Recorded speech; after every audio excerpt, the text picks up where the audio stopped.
नमस्कार दोस्तों, स्वागत है आप सभी के एसएससी सॉल्यूशन वाले की यूट्यूब चैनल पर। दोस्तों आज हम लोग रीजनिंग का पार्ट नंबर 56 करने वाले हैं, जिसके हम बताएंगे दोस्तों रीजनिंग के प्रीवियस ईयर के 16 अति महत्वपूर्ण क्वेश्चन जो आपके आगामी सभी परीक्षाओं के लिए इंपॉर्टेंट होंगे। दोस्तों आप किसी भी गवर्नमेंट एग्जाम की तैयारी करें, SSC, GD, CGL, CHSL, MTS, UP police, Delhi police, Bihar police, railway, आप किसी भी गवर्नमेंट एग्जाम की तैयारी कर रहे हो, आप किसी भी गवर्नमेंट एग्जाम की तैयारी करो, सभी प्रश्न क्या होते हैं रीजनिंग में प्रीवियस ईयर के प्रश्न क्या होते हैं भैया अक्सर रिपीट करते हैं। दोस्तों आज की इस क्लास में क्या करेंगे कोडिंग डिकोडिंग के, ठीक है, मिरर इमेज के, ब्लड रिलेशन के, डिस्टेंस एंड डायरेक्शन के, कथन निष्कर्ष के, यानी कि 5 टॉपिक के प्रश्नों को कवर करने वाले। दोस्तों वीडियो पर तक बने रहेंगे, हर एक प्रश्न को सॉल्व करने की कोशिश भी करेंगे, क्योंकि दोस्तों आपके आगामी सभी परीक्षाओं में ऐसे ही प्रश्न पूछे जाते हैं। जैसे कि दोस्तों अभी हाल ही में आपने यूपीएससी का एग्जाम दिया होगा तो आपने प्रश्न का देखे भी होंगे। जैसे कि दोस्तों आज क्लास में हमारा 11वां क्वेश्चन क्या कह रहा है, ए बी सी डी ई 5 नदियां हैं। ए नदी जो है बी से छोटी है किंतु ई से लंबी है, सी सबसे लंबी है, डी जो है बी से थोड़ी छोटी है, ए और ए से थोड़ी लंबी है। सबसे छोटी नदी कौन सी होगी? अब आपको यहाँ पे 4 ऑप्शन दिए, आप तुक्का तो लगा नहीं सकते हो। आपको करेंगे कैसे?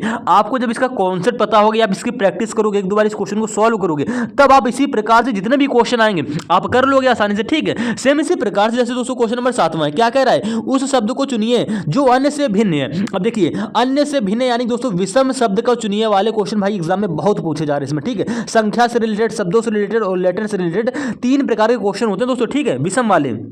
4 से 5 क्वेश्चन आपके एग्जाम में पूछ लेगा, ठीक है। जैसे कि दोस्तों 7वां क्वेश्चन ही शब्द वाला क्वेश्चन है, ठीक है। अब इसमें बताओ, आपको बिजली दे दिया गया है, टेलीग्राम दे दिया गया है, डाक दे दिया गया है, टेलीफोन दे दिया गया है, इनमें से कौन सा शब्द जो है भैया अन्य से भिन्न है? कैसे बताओगे? जब आपको पता होगा तो आप आसानी से बता दोगे, ठीक है। इसी प्रकार से क्वेश्चन नंबर 14वां क्या कह रहा है, प्रश्न चिन्ह पर कौन सी आकृति आएगी? अब देखिए ये जो आपको प्रश्न चिन्ह दे रखा है ना, यहां पर कौन सी आकृति आएगी? दोस्तों मिरर डायग्राम वाले जो क्वेश्चन होते हैं ना, मिरर डायग्राम के जो हमारे डायग्राम वाले क्वेश्चन होते हैं, ये आपको एग्जाम में क्या होता है भैया बहुत कंफ्यूज करते हैं, आपको समझ ही में नहीं आता है यहां पर कौन सी आकृति आएगी। बिल्कुल डिटेल से आपको हम ऑप्शन सहित वहां पे आगे भी बताएंगे, ठीक है। और इसी प्रकार से दोस्तों आज क्लास में आपको वेन डायग्राम से भी एक क्वेश्चन देखने को मिलेगा। तो दोस्तों वीडियो पर अंत तक बने रहेंगे, हर एक क्वेश्चन को सॉल्व करने की कोशिश करेंगे, क्योंकि दोस्तों हर एक क्वेश्चन आपके एग्जाम के लिए इंपॉर्टेंट होगा, चाहे आप किसी भी गवर्नमेंट एग्जाम की तैयारी करो। ये क्वेश्चन हमारे रेलवे में पूछे जाते हैं, ठीक है, सीजीएल में भी ऐसे क्वेश्चन आते हैं, सीएचएसएल में भी ऐसे क्वेश्चन आते हैं, एमटीएस में भी ऐसे क्वेश्चन आते हैं। हाल ही में आपके एसएससी जीडी का जो एग्जाम होगा उसमें भी आपके ऐसे ही प्रश्न पूछे जाएंगे। तो दोस्तों देखिए पहला क्वेश्चन हमारा कथन से क्या कह रहा है, देखिए कथन का है, आपको इसमें तर्क देना है अपना। तर्क कैसे दोगे? प्रश्न के अनुसार ही तर्क दोगे। क्या कह रहा है कथन में? कथन में कह रहा है क्या भारत में चुनाव से पहले आने वाले ओपिनियन पोल की संभावनाओं का प्रदर्शन रोक देना चाहिए? कथन क्या कह रहा है भैया? कथन में उसने अपनी एक बात प्रदर्शित करी है। क्या बात प्रदर्शित करी है? कह रहा है क्या भारत में चुनाव से पहले आने वाले ओपिनियन पोल हैं, पोल की संभावनाओं का प्रदर्शन रोक देना चाहिए। यानी कि चुनाव से पहले नहीं जो हमारे पोल आते हैं उसकी ओपिनियन पोल की संभावनाओं को रोक देना चाहिए। तो आप क्या निष्कर्ष दोगे? आपको यहाँ पे 2 तर्क दिए गए, अब क्या दोनों तर्क सही हो रहे हैं इस कथन के अनुसार या गलत हो रहे हैं? आपको देखना पड़ेगा कौन सा तर्क यहाँ पे मजबूत हो रहा है। तो जैसे आप तर्क नंबर 1 पढ़ोगे, क्या कह रहा है, हाँ ये लोगों के वोटरों यानी लोगों के मतलब वोटरों से, ठीक है, दिमाग पर प्रभाव डालता है। जी बिल्कुल, अगर आप चुनाव से पहले ओपिनियन पोल प्रदर्शित करने लगोगे तो भाई देखो प्रदर्शित कौन करेगा? आपके देखो मीडिया प्रदर्शित करेगी। मीडिया यानी कि जो आपके रिपोर्टर लोग होते हैं, ठीक है, तो उनकी बात को हर लोग क्या मानेंगे? सत्य मानेंगे। मान लो कोई भी चीज अगर न्यूज पे आएगी ना तो आप उसको हमेशा क्या मानोगे? सत्य मानोगे। तो ये आपके दिमाग पर हमेशा प्रभाव डालेगी, ठीक, मतलब दिमाग पर जोर हमेशा डालेगी। क्या कह रहा था, क्या भारत में चुनाव से पहले, अगर भाई आप चुनाव से पहले ही ओपिनियन पोल को प्रदर्शित कर दोगे ना या उनकी संभावना व्यक्त करने लगोगे, ठीक है, तो भैया ये लोगों के दिमाग पर क्या करेगी? प्रभाव डालेगी। तो आपका तर्क नंबर जो 1 है ये मजबूत हो रहा है, ठीक है। अब सेम इसी प्रकार से हम क्या करेंगे, तर्क नंबर 2 को भी देख लेंगे। क्या कह रहा है, नहीं ऐसे ओपिनियन पोल पूरे विश्व में प्रदर्शित होते हैं। भाई बिल्कुल तर्क ये उससे सहमत नहीं कर रहा है। ऐसा कहां होता है? ऐसा तो बिल्कुल नहीं होता है। यानी कि दोस्तों तर्क नंबर 2 आपका यहां पे क्या हो जाएगा? गलत हो जाएगा, ठीक है। तो प्रश्न को पढ़कर आप आसानी से तर्क वितर्क के आंसर दे सकते हो, ठीक है। बस करना क्या, आपको ध्यान से पढ़ना और समझना है। उसने डायरेक्ट ये बोला क्या भारत में चुनाव से पहले आने वाले ओपिनियन पोल की संभावना को प्रदर्शन रोक देना चाहिए? तो हाँ रोक देना चाहिए, क्योंकि भैया देखो जो प्रदर्शन करेंगे भाई वो जाहिर सी बात रिपोर्टर होंगे आपके। तो भाई अब जो रिपोर्टर जो भी बात कहेगा, ये न्यूज चैनल के माध्यम से जो भी बात की जाएगी उसको आप हमेशा सत्य मानोगे, ठीक है, सत्य मानोगे। तो भैया ये तर्क हमारा क्या हो जाएगा? मजबूत हो जाएगा। क्लियर हो गया। लेकिन तर्क नंबर 2 हमारा नहीं होगा। तो इस क्वेश्चन का राइट आंसर क्या होगा? ऑप्शन नंबर ए, केवल एक तर्क यहाँ पे मजबूत दिखाई दे रहा है, ठीक है। तो क्लियर हो गया। इसी प्रकार से हमारे क्वेश्चन भैया पूछे भी गए थे पुलिस कांस्टेबल के एग्जाम में। हम दूसरे क्वेश्चन की बात करेंगे। क्या कह रहा है, निम्नलिखित अक्षरों की श्रृंखला में प्रश्न चिन्ह पर यानी कि प्रश्नोत्तर चिन्ह के स्थान पर कौन सा अक्षर समूह आएगा? अब देखिए आप इस क्वेश्चन को मात्र 2 सेकंड के अंदर दे सकते हो। कैसे? आपको यहाँ पे एजेड के बाद कॉमा के बाद बीवाई है, कॉमा सीएक्स है, तो कॉमा के बाद यहाँ पे क्वेश्चन मार्क की जगह 2 अक्षर कौन से आएंगे, कैसे बताओगे?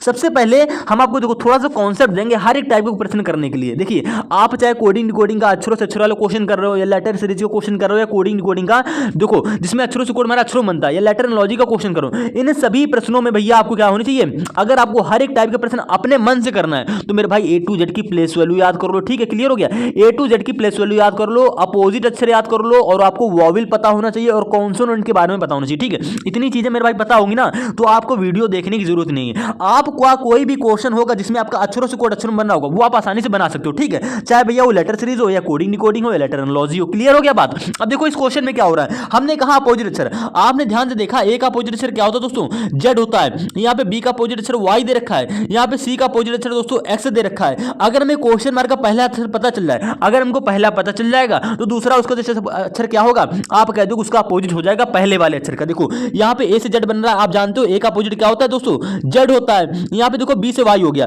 यानी कि B का अपोजिट अक्षर क्या होता है दोस्तों, Y होता है। आपको याद होगा तो आप कह सकते हो C का अपोजिट अक्षर क्या होता है दोस्तों, X होता है। तो आपको ऐसे दे रखा था। अगर हमें क्वेश्चन मार्क का पहला अक्षर ही पता चल जाए तो दूसरा अक्षर ऑटोमेटिक आ जाएगा। आप कह दोगे हाँ जी भैया आ जाएगा, अपोजिट कर देंगे। तो पहला अक्षर कैसे निकालोगे, तो आप क्या करोगे, देखो यहाँ पे A से B हो रहा है, B से यहाँ पे C हो रहा है, तो दोस्तों C से यहाँ पे क्या आ जाएगा, D आ जाएगा, और D का अपोजिट क्या आ जाएगा, जस्ट उसके बगल में आ जाएगा W। D का अपोजिट क्या होता है मेरे भाई, W होता है, यानी कि DW ऑप्शन नंबर बी में आपको दे रखा है। ऑप्शन नंबर बी दोस्तों आपका यहाँ पे करेक्ट आंसर हो जाएगा। अब ऐसा नहीं है कि आप एक क्वेश्चन की वीडियो देख रहे हो उसको सॉल्व करो। मेरे भाई जब पूरा कॉन्सेप्ट आपको पता होगा ना तो आपको 50 बार वीडियो देखने की जरूरत ही नहीं है। आपको करना क्या है, पहले ही बता दिए A to Z की प्लेस वैल्यू, अपोजिट अक्षर, वॉवेल, कॉन्सोनेंट याद कर लीजिए। उसके बाद कोई क्वेश्चन ना बन रहा हो तो आप कहिए। अब जैसे कि देखिए अब इसी प्रकार से ये क्वेश्चन दे दिया गया। अब भाई कितनी वीडियो देखोगे, ऐसे तुम्हारे 1000 क्वेश्चन बन जाएंगे, क्योंकि आप 1000 बार वीडियो देखोगे, ऐसा नहीं है। अब देखो इस क्वेश्चन को कैसे करना है, और ऐसे क्वेश्चन पूछे भी जाते हैं, ऐसा नहीं कि ऐसे क्वेश्चन आपके पूछे नहीं जाते हैं भैया। किसी ना किसी शिफ्ट में, किसी ना किसी एग्जाम में, आपको पहली बात तो ये किसी ना किसी एग्जाम में नहीं भैया, हर एग्जाम में ऐसे क्वेश्चन देखने को मिलेंगे किसी ना किसी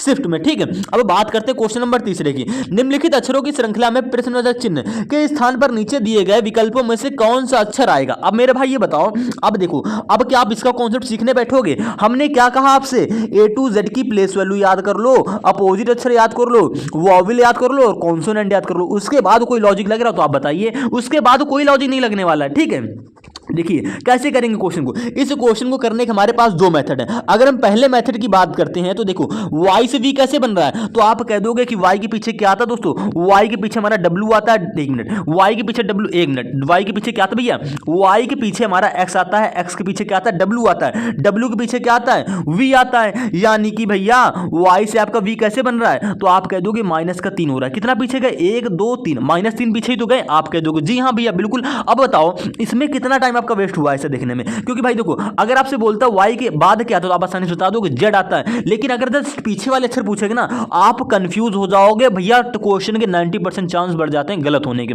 आपको ऐसे क्वेश्चन को नहीं करना है। तरीका क्या है, y v s p m j है, तो क्वेश्चन मार्क क्या आएगा, कैसे बताओगे, आसानी से कर सकते हो। देखो आप जानते हो y की प्लेस वैल्यू क्या होती है, 25 होती है। क्लियर हो गया।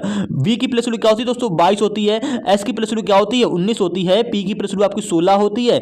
m की प्लेस वैल्यू 13 होती है। j की प्लेस वैल्यू हमारी 10 होती है। तो क्वेश्चन मार्क ये क्या आएगा, तो आपको 10 के बाद वाला अगर नंबर पता चल जाए तो जो नंबर आएगा उसकी जो प्लेस वैल्यू, जो स्थान पे जो अक्षर आता होगा उसको यहाँ पे लिख दोगे। क्लियर हो गया। अब देखो सीक्वेंस इसमें आसानी से बना सकते हो भाई, आप संख्या में सीक्वेंस आसानी से बना सकते हो। कैसे, देखिए 25 से यहाँ पे क्या हो रहा है, 22 हो रहा है, यानी कि -3 हो रहा है। 22 से 19 हो रहा है, -3 हो गया। 19 से यहाँ पे दोस्तों 16 हो गया, -3 हो रहा है। 16 से 13 हो गया, -3 हो गया। 13 से यहाँ पे 10 हो गया दोस्तों, -3 हो गया। ठीक है, तो भैया 10 के बाद यहाँ पे क्या आएगा, आप कह दोगे -3 करके। सेम पैटर्न से आपका दोस्तों यहाँ पे आ जाएगा 7। यहाँ पर 7 आया है तो क्वेश्चन मार्क कौन सा अक्षर आएगा मेरे भाई, ये पे 7वें स्थान पर कौन सा अक्षर आता है, तो आप आसानी से कह सकते हो भैया 7वें स्थान पर आपका अक्षर आता है जी, यानी कि जी की प्लेस वैल्यू दोस्तों क्या होती है, 7 होती है। क्लियर हो गया। ऑप्शन नंबर बी दोस्तों आपका यहाँ पे करेक्ट आंसर हो जाएगा। तो हमने क्या कहा, आपको भैया बस इसने ही लॉजिक में घूमना पड़ेगा। क्या आपको अगर प्लेस वैल्यू ये सब याद है ना, आसानी से कर सकते हो। अगले क्वेश्चन की बात करते हैं, क्वेश्चन नंबर 4 की, 5 संख्याओं का औसत। अरे यार ये औसत वाला तो हमारा मैथ्स से क्वेश्चन हो गया, कोई दिक्कत नहीं, मैथ्स ही वाला क्वेश्चन हो गया तो इसको भी सॉल्व करेंगे। क्योंकि भैया देखो अभी हाल ही में आप यूपीएससी एग्जाम देने गए होगे ना, तो आपको सारे क्वेश्चन मिक्स मिले थे, यानी कि कुछ रीजनिंग के बाद कुछ मैथ के आ गए, फिर जीके जीएस के आ गए, उसके बाद फिर रीजनिंग आ गई, फिर जनरल एबिलिटी आ गई, यानी कि ऐसे क्वेश्चन आए थे। तो जरूरी नहीं कि बिल्कुल आपको सीक्वेंस से हमारे यूपी पुलिस में 55 क्वेश्चन रीजनिंग के आपको पता जाते हैं, तो जरूरी नहीं कि बिल्कुल सीरियल से आपको 55 दे देगा, मिक्स करके भी दे सकता है। यहां पे हमारा क्वेश्चन नंबर 4 आ गया मैथ का, तो भाई इसको छोड़ना नहीं, इसको भी क्या कर लेना है, सॉल्व कर लेना। करेंगे कैसे, सवाल में क्या कह रहा है, कह रहा है 5 संख्याओं का औसत 50 है, 5 संख्याओं का औसत 50 है, यानी कि गुणे क्या कर देंगे, 5 गुणे 50 कर देंगे दोस्तों, क्या आ जाएगा, देखो 5 संख्याओं का औसत क्या है दोस्तों, 50 हो गया, तो हम आसानी से निकाल सकते हैं। तो देखिए 55 25 कर देंगे दोस्तों, क्या हो जाएगा आपका, देखो यहाँ पे दोस्तों आ गया हमारा 250, ठीक है। उसके बाद क्या करें, स्टेप बाय स्टेप चलेंगे। 5 संख्याओं का औसत 50 है, तो हमने यहाँ पे निकाल लिया योगफल, ठीक, क्लियर हो गया। एक नई संख्या को जोड़ दें, एक नई संख्या को जोड़ दें, ठीक है, तो औसत 60 हो जाता है। अब देखो 5 में क्या कह रहा है, एक नई संख्या जोड़ दो, तो 5 के बाद दोस्तों क्या हो जाएगा, देखो हम क्या कर रहे हैं, 5 में एक नई संख्या जोड़ दें, हमारा दोस्तों क्या हो जाएगी, 6 हो जाएगी, और उसका औसत क्या हो जा रहा है, 60 हो जा रहा है। यानी कि भैया जिस प्रकार से हमने 5 गुणे 50 किया था, सेम उसी प्रकार से 6 गुणे 60 कर दिया, क्या आएगा, आप कह दो कि छतरंग हो जाएगी 36, यानी कि 360 आ गया। तो हमसे पूछ क्या रहा है, हमसे भैया पूछ रहा है तो नई संख्या ज्ञात करो, यानी कि नई संख्या ज्ञात करो। तो कैसे बताएंगे, तो आप क्या करोगे, देखिए ये हमारी 250 आ गई, हमारी 360 आ गई, 5 संख्याओं का औसत इतना था, तो हमने संख्या निकाली 250, 6 देखो फिर कह रहा है एक नई संख्या जोड़ी, यानी कि 5 में एक जोड़ दिया, हमारा हो गया 6, औसत उसका कितना था 60, तो 6 गुणे 60 कर दिया, हमारा आ गया 360। अगर इसको इन दोनों का हम आगे आपस में माइनस कर लें तो हमारी नई संख्या आ जाएगी, आसानी से आप कह दोगे जी हाँ भैया बिल्कुल आ जाएगी। तो हम 360 में दोस्तों क्या करेंगे, 250 को माइनस कर लेंगे, आप कह दोगे 0, 6 में 5 जाएगा 1, 3 में 2 जाएगा आपका 1, क्या आ गया 110 आ गया।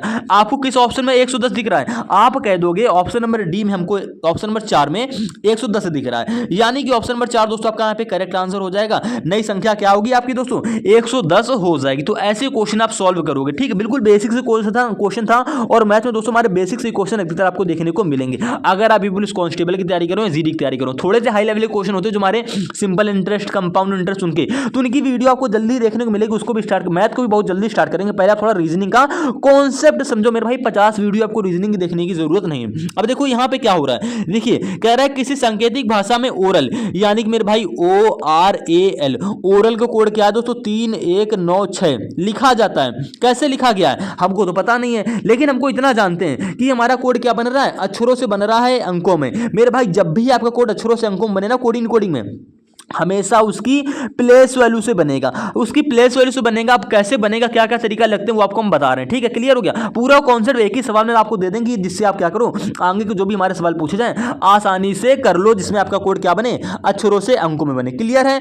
देखो कह रहा है जिस प्रकार से आपने ओरल से यहाँ पे 3196 लिखा है ना, सेम उसी प्रकार से WRITTEN को उसी भाषा में कैसे लिखा जाएगा, आपको बस यहाँ पे इतना बताना है। अब देखो करने वाले इस क्वेश्चन को कर सकते हैं, और काफी लोग यहाँ पे फंसेंगे। वो करते क्या, देखो अक्षरों से कोड अंकों बनेगा, प्लेस वैल्यू से बनेगा। कैसे बन रहा है देखो, चेक करो। O की प्लेस वैल्यू आप कहोगे 15 होती है, R की प्लेस वैल्यू 18 होती है, A की प्लेस वैल्यू हमारी 1 होती है, L की प्लेस वैल्यू 12 होती है। भाई ये सारे अक्षर तुमको कोड में दे ही नहीं रखे, ये कोड आखिर बन कैसे रहा है। तो देखिए करने के लिए हम क्या करेंगे, देखो आपको इसमें दो तरीके से क्वेश्चन को घुमा सकता है। पहला, या तो डायरेक्ट प्लेस वैल्यू में कुछ करेगा, ठीक है, या तो क्या करेगा, ओ का अपोजिट अक्षर जो होता है क्या होता है, आप कह दोगे एल होता है, तो एल की प्लेस वैल्यू लिखेगा, उसमें कुछ करेगा और आपका यहाँ पे कोड बनेगा। कुछ भी कर सकता है। देखो हमको क्लियर पता नहीं क्या क्या कर सकता है वो। देखो कोड बनाने के लिए आप क्या करोगे, हमने क्या करा, हमें ओरल से बना रहा था दोस्तों ये वाला कोड, तो आप प्लेस वैल्यू को जोड़ घटा के तो बना नहीं सकते हो, क्योंकि काफी लंबा यहाँ पे संख्या दे रखी है। जब भी आपको काफी लंबी संख्या दे रखी हो, यहाँ पे क्या है, ओ से यहाँ पे देखो 15 हो रहा है, यानी कि देखो ओ की प्लेस वैल्यू 15, आर की प्लेस वैल्यू 18, ए की प्लेस वैल्यू 1, एल की प्लेस वैल्यू क्या होगी 12 होगी। क्लियर हो गया। तो देखो 15, 18, 1, 12 से कोड बन सकता है। कैसे, अगर मेरे भाई हम 5 और 1 को जोड़ लें, 5 और 1 मिनट देखिएगा, 5 और 1 को जोड़ लें क्या होता है दोस्तों 6 होता है।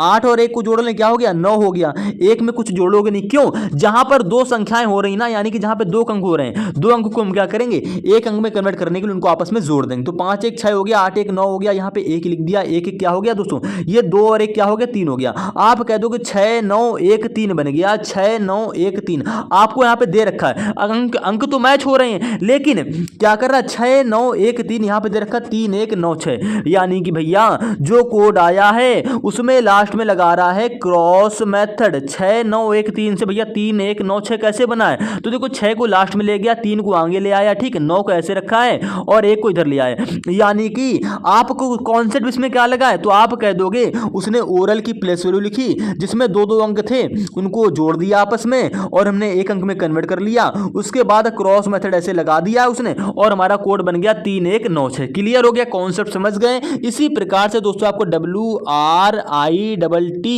और EN का कोड निकालना है। अब कंफ्यूज नहीं होना है, लॉजिक क्या है? पहले प्लेस वैल्यू लिखो। W की प्लेस वैल्यू क्या होती है दोस्तों? 23 होती है, ठीक है।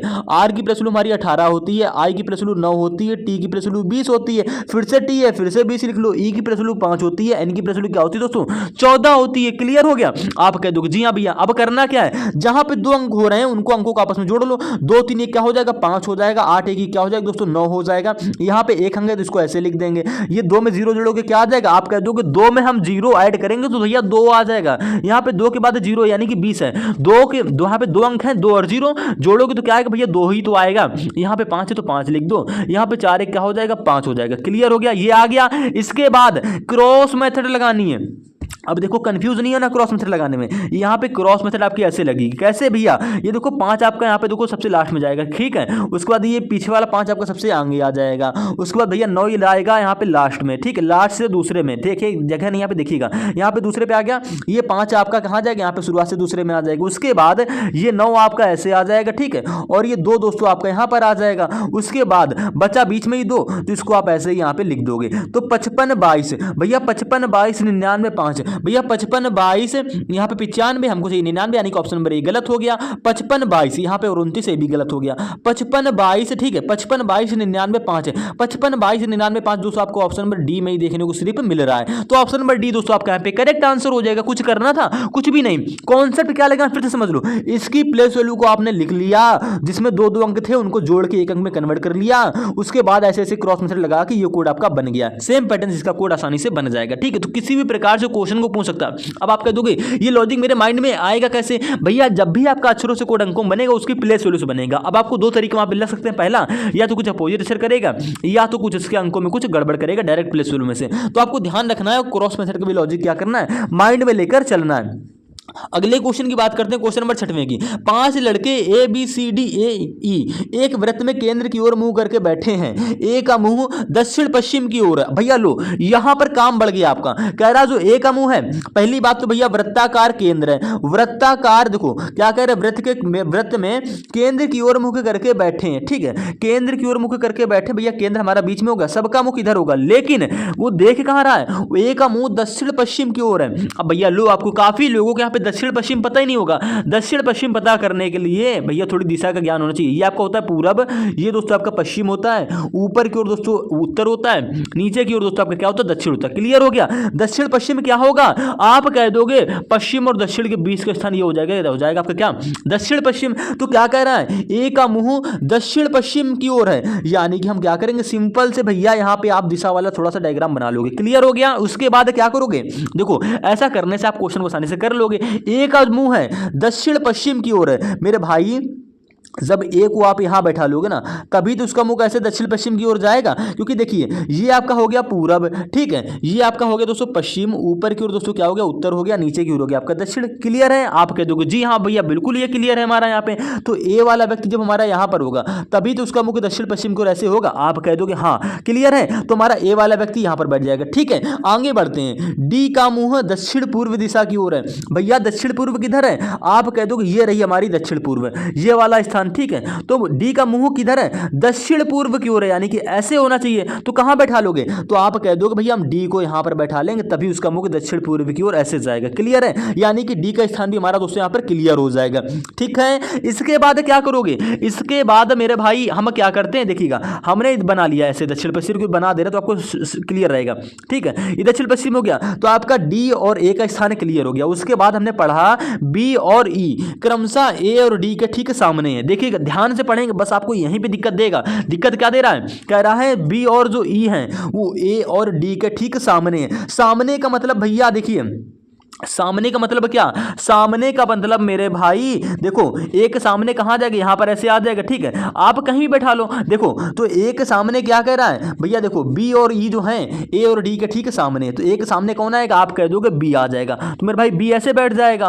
और देखो बी और ई क्रमशः ए और डी क्रमशः, यानी कि बी जो होगा वो ए के सामने होगा और जो ई होगा वो भैया डी के सामने होगा, तो डी के सामने भैया ई आपका यहाँ पर आ जाएगा। क्लियर हो गया, आप कह दोगे जी हाँ भैया यहाँ पर हमारा ई आ जाएगा, ठीक है। इसीलिए हमने भैया ये आपका एरो वाला निशान ऐसे बनाया था, तो आपके सामने ये बी बैठ गया, ये आपका ए बैठा, यानी कि ए के सामने बी आ गया प्रश्न के अनुसार और डी के सामने भैया यहाँ पर ई आ गया प्रश्न के अनुसार। अब बात करते हैं सी कहाँ बैठेगा, भाई आपके ऑलरेडी 4 व्यक्ति बैठ चुके हैं, तो 5वां कहाँ बैठेगा। फिर आगे पढ़ा हमने तो कह रहा सी जो है वो डी और बी के बीच समान दूरी पर है, जो सी है डी और बी के, डी और बी के, एक मिनट, जो भैया सी है डी और बी के बीच समान दूरी पर है, यानी कि एक मिनट कुछ गड़बड़ हो रहा है, कुछ गड़बड़ हो गया है। देखिए बी और ई, यानी कि बी और ई क्रमशः ए और डी के ठीक सामने बैठे हैं, बी और ई, तो ए और डी यानी कि बी के सामने भैया ए आ जाएगा, ए के सामने मतलब बी आ गया और ई के सामने मतलब ठीक है डी आ गया, ठीक है। सी जो है वो डी और बी के बीच, डी और बी के बीच समान दूरी पर, एक मिनट, समान दूरी का मतलब दोस्तों क्या हो जाएगा यहाँ पे, एक मिनट कुछ गड़बड़ हो रहा है, फिर से देखते हैं, एक minute. A B C D एक वृत्त में केंद्र की ओर मुंह करके बैठे हैं, ये आपका दोस्तों वृत्त हो गया, ये केंद्र हो गया, ठीक है। फिर से कर ले रहे हैं, कोई दिक्कत नहीं, थोड़ा सा कंफ्यूजन हो गया मेरे हिसाब से, यहाँ पे देखिएगा ये आपका डायरेक्शन वाला हो गया, ठीक है। आप कह दोगे ये पूरब हो गया, ये पश्चिम हो गया, ये ऊपर की ओर उत्तर हो गया, नीचे की ओर दक्षिण हो गया। क्लियर हो गया। हमसे क्या बोला गया है, हमसे बोला गया है ए का मुंह दक्षिण पश्चिम की ओर है, दक्षिण पश्चिम की बात करी जा रही है, यानी कि ऐसे होगा, ठीक है। तो भैया ए जब यहाँ पर बैठेगा तभी तो मुझे दक्षिण पश्चिम ऐसे आएगा, आप कह दोगे जी हाँ भैया, तो ए हमारा यहां पर बैठ गया, ठीक है। उसके बाद क्या कह रहा है, उसके बाद बोल रहा है डी का मुंह दक्षिण पूर्व दिशा, दक्षिण पूर्व के बीच का स्थान दक्षिण पूर्व कहलाएगा, यानी कि मेरे भाई आप कह दोगे डी यहां बैठेगा तभी तो मुख इसका दक्षिण पूर्व की ऐसे जाएगा, ठीक है। आप बैठाओगे तो ऐसे ही आप कह दोगे जी हाँ भैया बिल्कुल यहां पर हमारा डी बैठ जाएगा। उसके बाद आगे पढ़ा बी और ई क्रमशः ए और डी के ठीक सामने बैठे हैं, यानी कि बी और ई क्रमशः ए और डी के सामने, तो भैया बी देखो किसके सामने बैठेगा, आप कह दोगे ए के सामने बैठेगा, तो भैया मेरा बी यहां पर आ जाएगा। और कह रहा है ई, तो आप कह दोगे मेरे भाई ई यहां पर आ जाएगा, किधर, आप कह दोगे ई जो है वो डी के ठीक सामने बैठा, डी के ठीक सामने मेरे भाई, हाँ समझ में आ गया। अरे मेरे भाई सामने की बात हो रही है भैया, देखो कंफ्यूजन क्या था, कंफ्यूजन मेरे भाई यहाँ पे था, क्या कह रहा था बी और ई क्रमशः ए और डी के ठीक सामने, सामने का मतलब ए के सामना वाला स्थान ये हुआ, ए के सामने कौन बैठेगा मेरे भाई, बी बैठेगा। क्लियर हो गया। और क्या कह रहा है ई जो है डी के ठीक सामने, भाई डी का सामना, डी देख किधर रहा है, आप कह दोगे डी देख रहा है दक्षिण पूर्व में, तो भैया डी के सामने हो जाएगा ये वाला स्थान, तो मेरे भाई यहाँ पर कौन बैठेगा, तो आप कह दोगे यहाँ पर बैठेगा भैया ई। ये दिक्कत हो रही थी पहले जो हमने किया, ध्यान से थोड़ा पढ़ा नहीं। सामने का मतलब ऐसे नहीं है कि आप ए के सामने यहां बैठा लोगे मेरे भाई, वो ए जो हमारा दक्षिण पश्चिम को ऐसे देख रहा है तो उसके सामने स्थान ये हो जाएगा, तो मेरे भाई बी यहां पर बैठेगा। ठीक हो गया। तो ए के सामने भैया बी आ गया और डी के सामने आपका ई ऐसे बैठ जाएगा। ठीक है। उसके बाद क्या लाइन कह रही थी वो पढ़ते हैं। कह रहा जो सी है वो डी और बी के बीच की में समान दूरी पर बैठा है, यानी कि डी और बी के बीच की समान दूरी क्या हो जाएगी भैया, ये वाला पॉइंट आ जाएगा, तो मेरे भाई सी यहां पर बैठ जाएगा। ठीक है। समान दूरी आप ऐसे आ जाएगी तो सी आपका यहां बैठ जाएगा। आप कह दोगे जी हाँ भैया बिल्कुल ठीक है। सी को भी बैठा लिया, हमारे 4 व्यक्ति बैठ गए थे, सी बचा था, सी को हमने बैठा लिया। कह रहा था यहाँ पे सी जो है वो डी और बी के बीच की समान दूरी पर है। क्लियर हो गया। अब आपका डायग्राम के अनुसार पूरा मतलब प्रश्न के अनुसार पूरा आपका डायग्राम बन गया है। तो सी का मुंह किस दिशा की ओर है, मेरे भाई सी यहाँ बैठा है, तो जाहिर सी बात है किधर देख रहा होगा, आप कह दोगे जस्ट सामने देख रहा होगा, यानी कि भैया सी जस्ट पूरब दिशा की ओर सामने देख रहा है। तो ऑप्शन नंबर सी दोस्तों आपका यहाँ पे करेक्ट आंसर हो जाएगा। ध्यान रखेंगे थोड़ी सी यहाँ पे हमको कंफ्यूजन हो गई थी भैया, ए देखो जो बी और ई हैं वो ए और डी के सामने बैठे हैं, तो ए के सामने ऐसे यहाँ पे बी नहीं बैठाएंगे मेरे भाई। ए देख किधर रहा है भैया, जब ए देख रहा है दक्षिण पश्चिम की ओर ऐसे देख रहा है तो ए के सामने वाला स्थान ये होगा, यानी कि बी यहाँ पर बैठेगा ना कि यहाँ पर। ठीक है। तो इतना ध्यान रखेंगे, बस ये थोड़ी कंफ्यूजन होगी, कोई दिक्कत नहीं, बाकी क्वेश्चन हमारा पूरा यहाँ पे सही हो चुका है। क्वेश्चन नंबर 7वें की बात करते हैं। ऐसा दोस्तों एग्जाम में हड़बड़ी और घबराहट में ऐसा क्वेश्चन सॉल्व भी करते हैं आप, कभी कभी आता हुआ क्वेश्चन भी क्या हो जाता है मेरे भाई, गलत हो जाता है। अगले क्वेश्चन की बात करते हैं, क्वेश्चन नंबर 7वें की। उस शब्द को चुने जो अन्य से भिन्न है। बिजली, टेलीफोन, टेलीग्राम, डाक। अब इनमें से आपको बताना है भिन्न कौन सा है। तो मेरे भाई आप आसानी से कह सकते हो बिजली यहाँ पर क्या होगा दोस्तों, भिन्न हो जाएगा। कैसे? टेलीफोन, टेलीग्राम, डाक के द्वारा दोस्तों आप संदेश भेज सकते हो, या चिट्ठी भेज सकते हो, या मैसेज कर सकते हो, कुछ भी कर सकते हो, ठीक है। जानकारी भेज सकते हो। मेरे भाई बिजली के द्वारा आप कौन सी जानकारी भेजोगे, यानी कि भैया बिजली आपका यहाँ पे भिन्न ऑप्शन हो जाएगा, ठीक है। अगले क्वेश्चन की बात करते हैं, कह रहा है 8 को पूरा करें। क्वेश्चन नंबर 8 क्या कह रहा है, श्रृंखला को इसको पूरा करें। यानी कि दोस्तों आपको एक के बाद यहाँ पे एक दे रखा है, फिर उसके बाद 2 है, फिर 3 है, फिर 5 है, फिर 8 है। 8 के बाद क्या आएगा ये आपको बताना होगा। तो मेरे भाई सीरीज में हो क्या रहा है, तो आप कह दो हम पहले सीरीज को थोड़ी सी यहाँ पे लिख ले रहे हैं, ठीक है, जिससे आपको अच्छे से समझ में आएगा। क्लियर हो गया। अब बात करते हैं सीरीज में हो क्या रहा है। आप थोड़ा अगर ध्यान से देख रहे होगे ना, यहाँ पे हमारा अगर हम एक और एक को जोड़ दें तो दोस्तों आपका ये 2 बन जाएगा, ठीक है। अगर हम 2 और 1 को जोड़ दें दोस्तों आपका ये 3 बन जाएगा। क्लियर हो गया। आप सबको दिख रहा है। ऐसी सीरीज में हमारी एग्जाम में पूछी जाती है। हमने 1 और 1 को जोड़ा, आपका दोस्तों 2 बन गया। 2 और 1 को जोड़ा हमने 3 बन गया। 3 और 2 को जोड़ लिया 5 बन गया। 3 और 5 को जोड़ लिया हमारा 8 बन गया। यानी कि क्या हो रहा है सीरीज में मेरे भैया, तीसरा नंबर बनाने के लिए आपको आगे के 2 नंबर जोड़ने पड़ेंगे। यानी कि 3 बनाने के लिए उसके आगे के 2 नंबर जोड़ दो, 5 बनाने के लिए उसके आगे के 2 नंबर जोड़ दिए हमने, 8 बनाने के लिए उसके आगे के 2 नंबर जोड़ दिए। तो मेरे भाई क्वेश्चन मार्क की वैल्यू बनाने के लिए ना क्या करोगे, उसके आगे यानी कि 8 और 5 को जोड़ दो, क्या आ जाएगा 13। तो उसके आगे वाले नंबर को जोड़ो, क्या आ जाएगा भैया 13। यानी कि क्वेश्चन मार्क की वैल्यू दोस्तों क्या हो जाएगी, 13 हो जाएगी। ऑप्शन नंबर 2 दोस्तों आपको मेरे भाई यहाँ पे क्या हो जाएगा, करेक्ट आंसर हो जाएगा। अगले क्वेश्चन की बात करते हैं, कह रहे हैं निम्न में से कौन सा शब्द भिन्न है। त्रिभुज, वृत्त, अंडाकार, गेंद। कौन सा भिन्न होगा। आप कह दोगे वृत्त, अंडाकार और गोंद, ये हमारी गोल आकार में होती है, लेकिन भैया त्रिभुज हमारी यहाँ पे भुजाओं से मिलकर बन रहा है। आप ऐसे भी कह सकते हो त्रिभुज में भुजाएं होती हैं, लेकिन वृत्त, अंडाकार, गेंद में भुजाएं नहीं होती हैं। आप ये भी कह सकते हो कि इसमें हमारे क्या होते हैं, गोल आकृति के होते हैं, ठीक है, लेकिन त्रिभुज हमारा गोल नहीं होता है। तो आपका भिन्न क्या हो जाएगा, तो ऑप्शन नंबर 1 ही आपका यहाँ पे भिन्न हो जाएगा। आपको लॉजिक पकड़ना, सीक्वेंस पकड़ना, आप किस आधार पर क्वेश्चन को सॉल्व कर पा रहे हो। यदि कह रहा है सांकेतिक भाषा में, किसी सांकेतिक भाषा में, ठीक है, 1 को P लिखा जाता है, हम क्या करेंगे, देखिए बहुत अच्छा क्वेश्चन है और ऐसे क्वेश्चन आपके एग्जाम में पूछे जाते हैं, वहां पे आप होते हो कंफ्यूज। 1 को P लिखा जा रहा है, यानी कि 1 बराबर क्या है दोस्तों, P है, ठीक है। 2 को Y लिखा जाता है, हम लिख ले रहे हैं 2 बराबर क्या है दोस्तों, Y है। 3 को भैया K लिखा जा रहा है, ठीक है। 4 को V लिखा जा रहा है। ध्यान रखेंगे हम लिख दे रहे हैं, इसीलिए आपको साफ साफ दिख रहा हो। वैसे प्रश्न में दिख रहा है, आपको लिखने की जरूरत नहीं है, लेकिन आपको समझा रहे हैं, ठीक है। 5 को F लिखा जाता है।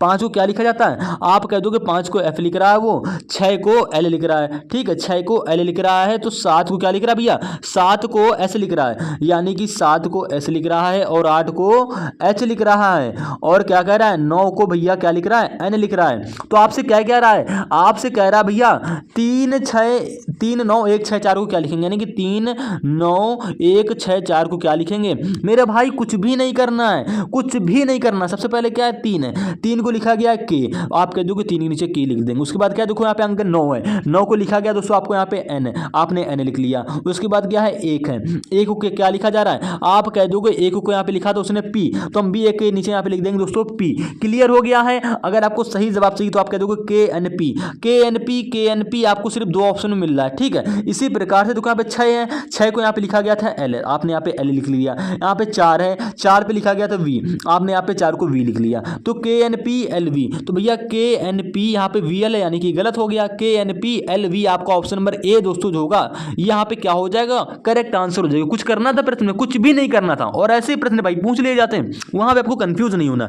कंफ्यूज क्यों होते हो, कभी उसके पहले आपने वैसा क्वेश्चन कभी सॉल्व ही नहीं किया। अगर आप उस प्रकार का क्वेश्चन कर लेते हो ना भाई, उस प्रकार के 10 क्वेश्चन आप आसानी से बना ले जाओगे, ये मेरी गारंटी है, ठीक है। अगर आप किसी चीज की एक बार प्रैक्टिस कर ले रहे हो, या मेरे भाई आप किसी, देखो यहाँ पर आपको जाना है, अगर मेरे भाई यहाँ से आप ऐसे ऐसे घूमते हुए यहाँ पर पहुंच गए हो, तो दूसरी बार जब जाओगे ना तो भाई आपको यहाँ पे आसानी से पहुंच जाओगे, मुड़ना नहीं पड़ेगा, ठीक है। पहली बार में बहुत टाइम लगता है, ठीक है। तो देखिएगा, समझिएगा। क्वेश्चन नंबर 11 क्या कह रहा है, ABCDE 5 नदियां हैं, A नदी B से छोटी है। प्रश्न को स्टेप बाय स्टेप सॉल्व करेंगे। क्या कह रहा है, 5 नदियां, ठीक है। A नदी जो है B से छोटी है, भैया जो A है वो B से छोटी है, यानी कि ऐसे साइन बना लोगे, B बड़ी होगी ना तो B के ऊपर बड़ा का साइन ऐसे बना देंगे, ठीक है। ये हमारा ग्रेटर देन का साइन होता है। क्लियर हो गया। A नदी जो है B से छोटी है, तो B से छोटी हमने बना ली। आप कह दोगे जी हाँ भैया छोटी हो गई है, किंतु ई से लंबी है। देखो ए जो नदी है बी से छोटी है किंतु ई से लंबी है। कौन लंबी है भैया? ए लंबा है ई से। ई नदी देखो जो ए वाली नदी है ना वो ई से लंबी है, साफ साफ यहाँ दे रखा तो हमने कर लिया। ए ई से लंबी है यानी कि अब यहाँ पे ई से बड़ा कौन हो जाएगा? ए हो जाएगा। क्लियर है? आगे बढ़ते हैं। कह रहा सी जो है सी सबसे लंबी है। भैया यहाँ पे इनमें से सी सबसे क्या है? सी सबसे लंबी है तो सी को सबसे आगे रख लेंगे साइन लगा के। क्लियर हो गया? उसके बाद क्या कह रहा है? उसके बाद कह रहा है डी जो है बी से थोड़ी छोटी है। बी से थोड़ी छोटी कौन है मेरे भाई? डी है। यानी कि बी के पीछे क्या आ जाएगा भैया? बी के पीछे आ जाएगा डी। क्यों? क्योंकि डी जो है बी से थोड़ी छोटी है और ए से थोड़ी लंबी है। यानी कि जो भैया डी वाला होगा वो यहाँ पर आ जाएगा। क्लियर हो गया? कैसे यहाँ पर आएगा? क्योंकि देखो कह रहा है बी से थोड़ी छोटी है लेकिन ए से लंबी है। ए से लंबी है यानी कि भैया बी और ए के बीच में कौन आ जाएगा? डी आ जाएगा। ठीक है? सबसे छोटी नदी कौन सी है? अब भैया इसमें सबसे छोटी पूछे या बीच में पूछे कहीं भी पूछे आप आसानी से बना सकते हो। क्यों? क्योंकि आपने भैया पूरा यहाँ पे स्टेप बाय स्टेप से डायग्राम इसका बना लिया है। सबसे छोटी नदी कौन होगी? जो सबसे लास्ट में होगी यानी कि ई नदी क्या होगी भैया? सबसे छोटी हो जाएगी। ऑप्शन नंबर दोस्तों डी यहाँ पे करेक्ट आंसर हो जाएगा। अगर आपसे पूछ रहा है सबसे लंबी नदी कौन सी, आप कह दोगे सी हो जाएगी। आपसे ये भी पूछ सकता है प्रश्न में, कुछ भी पूछ सकता है, कह देगा बी के पीछे कौन सी नदी आ रही है। आप कह दोगे बी, यहाँ पे पूछ लेगा आपसे बी से छोटी नदी कौन सी है, कह दोगे बी के पीछे जो आएगा वो छोटा होगा। तो बी के पीछे कौन आ रहा है? डी आ रहा है। तो भाई डी ऑप्शन सही हो जाएगा। किसी भी प्रकार से क्वेश्चन पूछेगा आप आसानी से आंसर दे सकते हो उसका। ठीक है?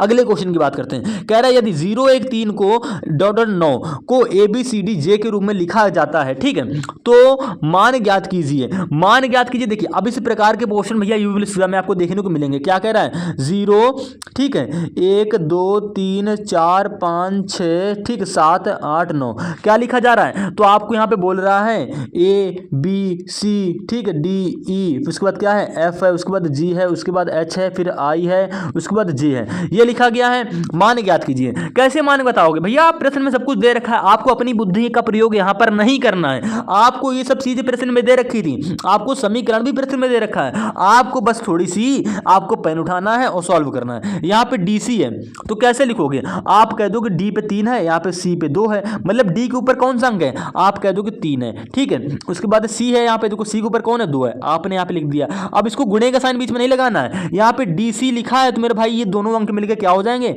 यहाँ पर 32 हो जाएंगे। ठीक है? काफी लोग क्या करते हैं वो सोचते हैं मल्टीप्लाई का साइन ऐसे कर लेंगे। नहीं भाई, जो भी चिन्ह आपको सब प्रश्न में दे रखे हैं उसके बाद गुणे का साइन आप गुणा लगा लेंगे। उसके बाद क्या है? F है, तो F की जगह कौन सा अंक है? तो आप कह दोगे F के ऊपर यहाँ पे 5 है, हम 5 लिख देंगे। ठीक है? उसके बाद माइनस है, माइनस लगा दो, ब्रैकेट है तो ब्रैकेट लगा दो।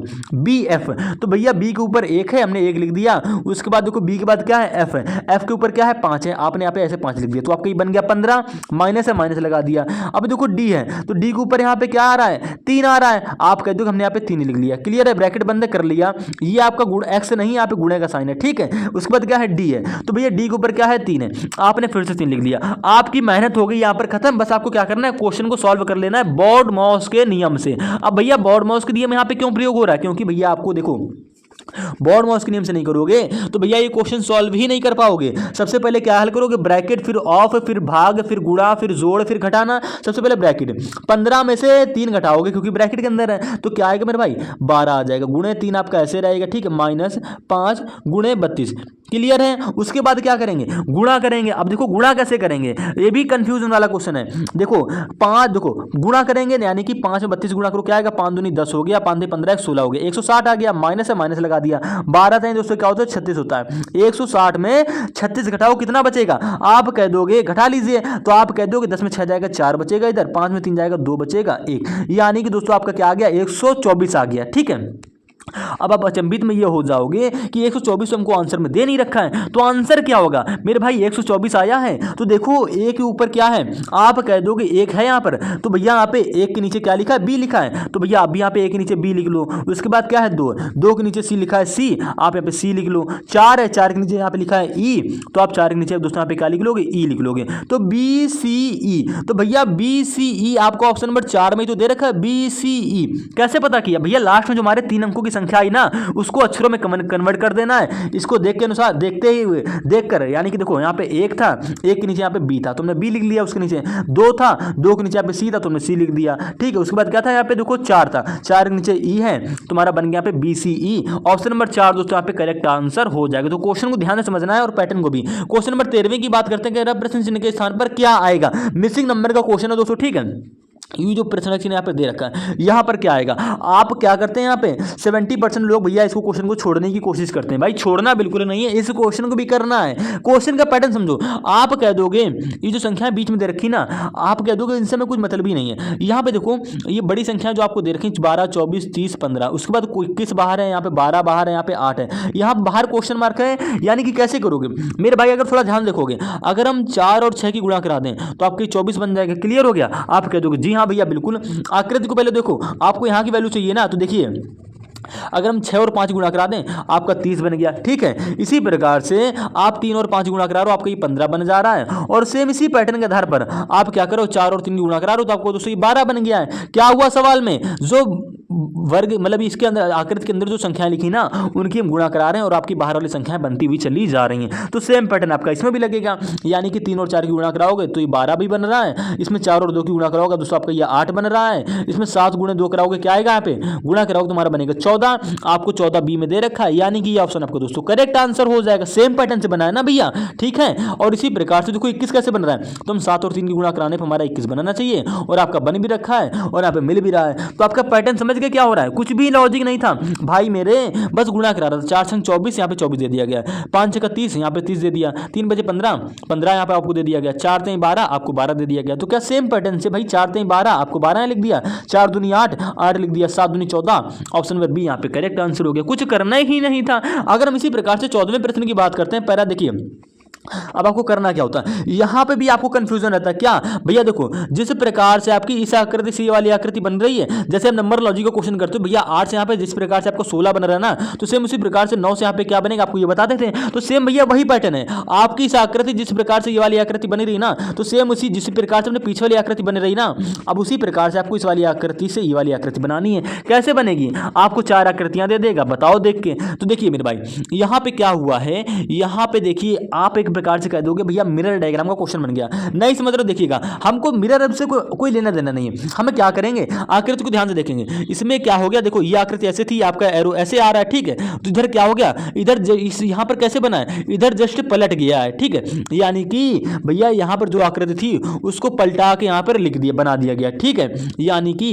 ये देखो एरो आपका ऐसे ही है, देखो ये आपका ऐसे बन रहा है, तीर के निशान ऐसे, यहाँ पे क्या हो गया ऐसे हो गया, ठीक है। तो देखिए ये आपका क्या हो जाएगा, अब देखिए यहाँ पर पहचानेंगे कैसे, पहचानने की हमारी क्या होती है ट्रिक होती है। ये देखो ये हमारा एरो का निशान ऐसे है, आप कह दो कि पलट के हमारा ऐसे आ जाएगा, ठीक है। और देखो पीछे यहाँ पे गोला है, तो यहाँ पर पीछे आपको गोला बनाना पड़ेगा ऐसे, ठीक है। पीछे आपने ऐसे गोला बना दिया, यानी कि आपकी पलट कर ऐसे हो जाएगी और पीछे आपका ऐसे गोला हो जाएगा, ठीक है। उसके बाद क्या करोगे, उसके बाद देखो बीचों बीच यहाँ पे लाइन थी, तो मेरे भाई यहाँ पर बीचों बीच लाइन है, तो आप यहाँ पे बीचों बीच ऐसे लाइन कर दोगे, ठीक है। ऐसे कर दोगे आपकी क्वेश्चन मार्क देखिए इस प्रकार से डायग्राम में बन जाएगा। कैसे बना भैया, जिस प्रकार से ये वाली आकृति आपकी बन रही थी सेम उसी पर आधारित इसी पर आपने ये वाली आकृति बना ली है। ऐसी आकृति आपको किस ऑप्शन में दिख रही है, आप कह दोगे ऐसी आकृति हमको ऑप्शन नंबर सिर्फ डी में दिख रही है, यानी कि ऑप्शन नंबर डी आपका करेक्ट आंसर हो जाएगा। आप चेक भी कर लो, गो थ्रू ऑप्शन भी जाओगे मेरे भाई।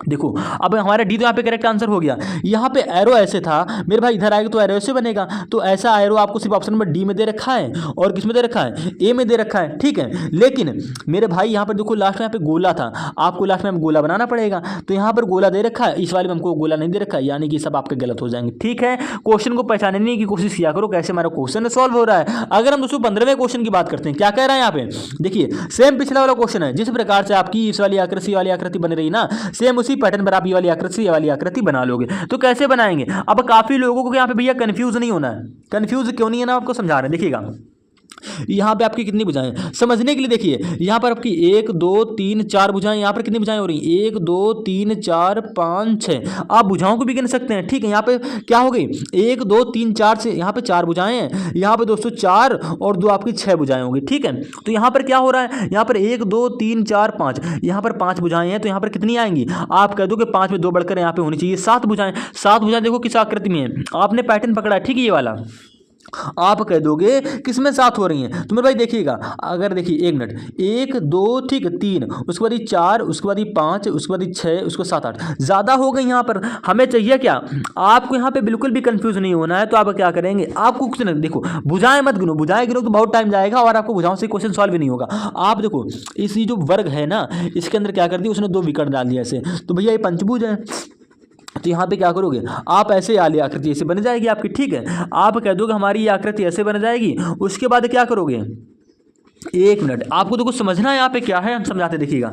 यहाँ पे कुछ भी नहीं हो रहा है, बस थोड़ा सा क्या कर दिया उसने, 1 मिनट, ये आकृति है, इसमें क्या कर दिया उसने, ऐसे ऐसे कर दिया, ठीक है। तो मेरे भाई ये वाली आकृति को ऐसे यहाँ पे हम लिख लेंगे ना, ऐसे कर लेंगे। उसके बाद क्या कर दोगे, उसके बाद मेरे भाई ऐसे ऐसे आप मर्ज करोगे तो आपका ये आ जाएगा, ठीक है। और ऐसा आपको किस आकृति में दे रखा है, तो आप कह दोगे ऐसा हमको सिर्फ आकृति नंबर 1 मिनट देखते हैं, इस क्वेश्चन को भी देखते हैं। अगला कौन सा है, वेन डायग्राम का, ठीक है। इस क्वेश्चन को देख लेते हैं। देखिए यहाँ पे क्या हुआ है भाई, यहाँ पे देखो ये आपका वर्ग है ना, यहाँ पर क्या कर दिया उसने, वर्ग बोल दो, ऐसे आयत बोल दो, आयत बोलते हैं, ठीक है, कुछ भी बोल दीजिए। इसमें हमारे देखो कितने विकर्ण पड़ सकते हैं भाई, देखो किसी भी प्रकार से क्वेश्चन को घुमा के पूछ सकता है। यहाँ पे क्या हो रहा है, यहाँ पे भैया ये आपकी आकृति थी ना, उसने यहाँ पर क्या किया है, उसमें जितने भी विकर्ण पड़ सकते थे ना, उसने यहाँ पर क्या कर दिए, विकर्ण भाई डाल दिए, तो आपकी आकृति यहाँ पे ऐसे बन गई। यहाँ पे आपको खोदोगे, हमको दे दिया गया है पंचभुज। क्यों पंचभुज हुआ, क्योंकि मेरे भाई यहाँ पे 1 2 3 4 5, यहाँ पे 5 भुजाएं, ठीक है। भुजाओं को गिन के क्वेश्चन वाला सॉल्व मत करना, बहुत टाइम जाए, क्योंकि आपको ऑप्शन में भुजाओं गिनोगे तो बहुत टाइम जाएगा और होगा भी नहीं उससे। हमें क्या करना है, पंचभुज है, आप ये बताओ, आपने जब ये आया था, इसमें आपने 2 विकर्ण ऐसे डाल दिए, इसमें कितने विकर्ण पड़ेंगे, क्या इसमें 2 पड़ेंगे, नहीं, आपको इसमें जितने विकर्ण पड़ रहे होंगे ना, उतने विकर्ण यहां पर डालने होंगे। अब देखो विकर्ण डालते कैसे आपको समझ आएंगे अभी, देखिएगा। अब यहाँ पे बताओ कितने विकर्ण पढ़ सकते हैं। आप कह दो कि पहला विकर्ण तो ये हो जाएगा, दूसरा ये हो जाएगा, उसके बाद आपका एक विकर्ण ये ऐसा हो जाएगा, उसके बाद क्या करोगे, एक विकर्ण आपका दोस्तों क्या हो जाएगा, 1 मिनट, ये विकर्ण आपका ऐसे बन जाएगा, ठीक है। ऐसे पढ़ेंगे विकर्ण इसमें, या 1 मिनट आकृति सही से बना लेते हैं, थोड़ा देखिएगा, बनता भी तो नहीं, 1 मिनट, ये देखो आपका ऐसा हो गया, ये आकृति आपकी है, ठीक है। उसके बाद ये आकृति आपकी यहाँ पे ऐसे हो, ऐसे थी, ऐसे दे रखी ना। अब ये बताओ इसमें कितने संभावित विकर्ण पढ़ सकते हैं। आप कह दोगे कि पहला भैया विकर्ण आप चलो इससे मिला लो, उसके बाद पहला विकर्ण आपका इससे मिल गया, ठीक है, इन पॉइंट से मिल गया। उसके बाद देखिएगा हर अलग ले लेते हैं, ठीक है। उसके बाद आप कह दोगे भैया इस पॉइंट से इस वाले पॉइंट में एक विकर्ण पड़ जाएगा, इस पॉइंट से इस वाले पॉइंट में एक विकर्ण पड़ जाएगा, ठीक है, समझिएगा। और उसके बाद कौन सा विकर्ण पड़ रहा है, आप कह दोगे इस वाले पॉइंट को इस वाले पॉइंट से मिला देंगे, तो आपका ऐसे भी इतने विकर्ण इसमें पड़ेंगे, इसके अलावा कोई विकर्ण पड़ेगा। आप कह दोगे जी नहीं भैया, इसके अलावा कोई विकर्ण यहाँ पर नहीं पड़ेगा। तो भैया जितने भी देखो विकर्ण पड़ रहे थे, एक विकर्ण तो आपका ऐसे हो जाएगा, एक ही ऐसे हो जाएगा, एक ऐसे हो जाएगा। उसके बाद क्या होगा, उसके बाद मेरे भाई इस वाले पॉइंट से इस वाले पॉइंट में विकर्ण जाएगा, इससे एक ऐसे जाएगा। ऐसी आकृति, यानी कि ऐसी आकृति आपको ऑप्शन नंबर डी में सिर्फ देखने को मिल रही है। तो ऑप्शन नंबर डी दोस्तों आपके यहाँ पे करेक्ट आंसर हो जाएगा, ठीक है। और ऐसा भी आप क्या हो सकते हैं, एग्जाम में भी कंफ्यूज हो सकते हैं मेरे हिसाब से, क्योंकि जब यहाँ पे हम कंफ्यूज हो गए तो भाई आप भी आसानी से कंफ्यूज हो जाओगे।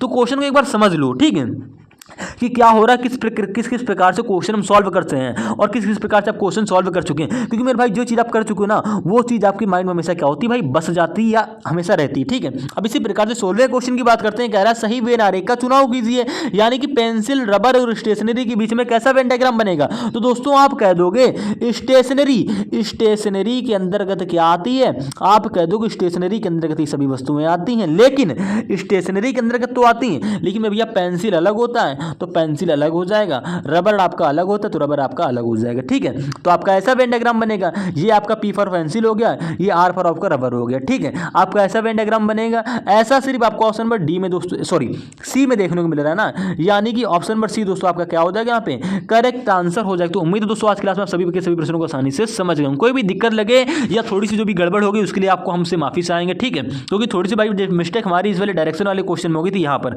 कौन सा क्वेश्चन था, एक मिनट देख लेते हैं। हाँ ये वाला छठे क्वेश्चन में यहां पर हमने क्या किया था, सामने बैठाना। भाई जब ए वाला व्यक्ति ऐसे दक्षिण पश्चिम में देख रहा है ना, तो भाई सामना उसका यहां पर तो होगा, तो बी यहां पर बैठेगा, ठीक है, ना कि ए यहां पर है तो उसके सामने बी यहां पर बैठेगा, ना कि यहां पर, ठीक। तो ये चीज का ध्यान रखेंगे और ऐसी गलती आप नहीं करेंगे जो हमसे थोड़ी सी यहां पर हो गई थी। क्वेश्चन पूरा सही हो गया और सारे क्वेश्चन आपको समझा दिए। कोई भी दिक्कत लगे तो कमेंट कर देना, चैनल पर नए हो तो सब्सक्राइब करके वीडियो को लाइक करके शेयर जरूर कर देना। इसके पिछले पार्ट की वीडियो को देखिएगा ना तो आपको और मजा आएगी, यानी कि पार्ट नंबर 54, 53 जो हमारा हो गया, इनमें तो आपको और मजा आएगी, ठीक। उसमें ऐसी गलतियां कुछ भी नहीं हुई, इसमें थोड़ी सी मिस्टेक हो गई, उसके लिए आपसे माफी चाहेंगे, ठीक है।